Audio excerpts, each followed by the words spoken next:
লোহিত সাগরে যুক্তরাষ্ট্র ও ইসরায়েলি জাহাজগুলোকে হামলা চালিয়ে বিপর্যস্ত করে ফেলেছিল ইয়েমেনের হুথি বিদ্রোহীরা। হামলার তীব্রতা এতই বেশি ছিল যে শেষ পর্যন্ত হুথির সঙ্গে সমঝোতা করতে বাধ্য হয় যুক্তরাষ্ট্র।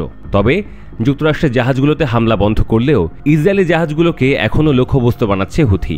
একটি দেশে বিদ্রোহী সশস্ত্র গোষ্ঠী কিভাবে লোহিত সাগরে চলাচলকারী জাহাজগুলোর উপর নজর রাখে সেটি নিয়ে প্রশ্ন ছিল আগে থেকেই। ঠিক তেমনটি মুহূর্তে চাঞ্চল্যকর এক তথ্য সামনে আনল যুক্তরাষ্ট্র। চীনের বেসরকারি চ্যাংগুয়াং স্যাটেলাইট টেকনোলজি ইয়েমেনের হুথি বিদ্রোহীদের কাছে স্যাটেলাইট চিত্র সরবরাহ করছে বলে অভিযোগ তুলেছে মার্কিনিরা। যুক্তরাষ্ট্রের অভিযোগ হল, চীনা কোম্পানির স্যাটেলাইট চিত্র সরবরাহ করেই যুক্তরাষ্ট্রের নৌবাহিনী এবং অন্যান্য মিত্র দেশগুলোর জাহাজে হামলা চালিয়ে আসছে হুথি বিদ্রোহীরা। 2014 সালের প্রতিষ্ঠিত চ্যাংগুয়াং চীনের শীর্ষস্থানীয় বেসরকারি স্যাটেলাইট কোম্পানি। এই কোম্পানির জিলিন 1 নামে একটি স্যাটেলাইট কনস্টেলেশন রয়েছে, যা 117টি স্যাটেলাইটের মাধ্যমে পৃথিবীর উচ্চ রেজলিউশনে চিত্র সরবরাহ করে। এই স্যাটেলাইটগুলো দিনে 40 বার পর্যন্ত পৃথিবীর যে কোনো স্থান পর্যবেক্ষণ করতে সক্ষম। এছাড়া চ্যাংগুয়াংয়ের স্যাটেলাইট কনস্টেলেশন এতটাই বিস্তৃত ও স্থিতিশীল যে সেগুলোকে ধ্বংস করা বা বিকৃত করা অত্যন্ত কঠিন।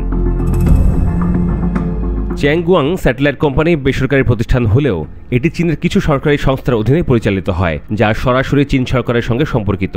এদিকে হুথি বিদ্রোহীদের স্যাটেলাইট চিত্র সরবরাহ করে আসার অভিযোগে চ্যাংগুয়াং স্যাটেলাইট কোম্পানিকে নিষেধাজ্ঞার তালিকায় অন্তর্ভুক্ত করেছে যুক্তরাষ্ট্র। হুথি বিদ্রোহীদের কাছে স্যাটেলাইট চিত্র সরবরাহের অভিযোগ অস্বীকার করেছে চীন।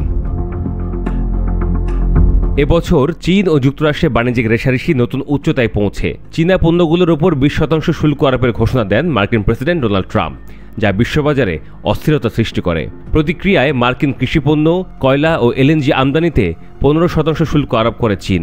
এছাড়া 15টি মার্কিন কোম্পানির কাছে প্রযুক্তি পণ্য রপ্তানিতে কঠোরতা অবলম্বন করে দেশটি। এতে করে যুক্তরাষ্ট্রের প্রতিরক্ষা ও প্রযুক্তি খাতে নেতিবাচক প্রভাব পড়ে। চীনের সঙ্গে শত্রুতা বাড়লেও গত মে মাসে ইয়েমেনে হুথি বিদ্রোহীদের সঙ্গে দীর্ঘদিনের শত্রুতার অবসান ঘটিয়ে একটি যুদ্ধবিরতি চুক্তি সই করে যুক্তরাষ্ট্র। এই চুক্তির ফলে ইয়েমেনের বিমান হামলা বন্ধ করে দেশটি, আর শর্ত অনুযায়ী লোহিত সাগরে মার্কিন জাহাজে হামলা বন্ধ করে হুথি বিদ্রোহীরা। তবে মার্কিনীদের বিশ্বস্ত মিত্র ইসরায়েলকে লক্ষ্য করে এখনও ক্রমাগত ক্ষেপণাস্ত্র হামলা চালিয়ে যাচ্ছে হুথি। এমন পরিস্থিতিতে হুথির কাছে চীনা কোম্পানির স্যাটেলাইট চিত্র সরবরাহের বিষয়টি ট্রাম্প প্রশাসনে ক্ষোভের জন্ম দিতে পারে, আর এর মাধ্যমে চীন ও যুক্তরাষ্ট্রের বন্ধুত্বপূর্ণ সম্পর্ক আরও খারাপের দিকে যেতে পারে বলেও ধারণা করা হচ্ছে।